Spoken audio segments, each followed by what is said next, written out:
Ein Date mit Fragen. Max ist 27 Jahre alt und arbeitet mit Computern.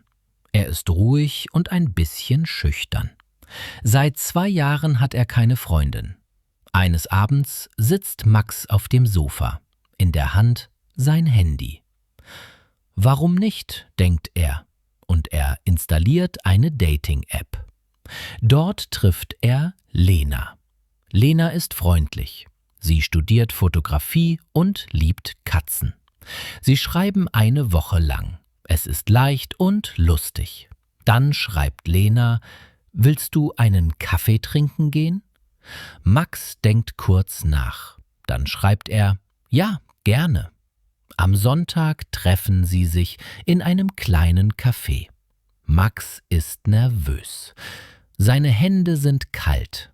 Sein Herz schlägt schnell. Lena lächelt. »Hallo Max.« »Hallo Lena«, sagt er leise. Sie setzen sich. Max denkt: Was soll ich sagen? Was, wenn ich komisch spreche? Was, wenn es peinlich wird? Die ersten Minuten sind still. Max trinkt einen kleinen Schluck Kaffee.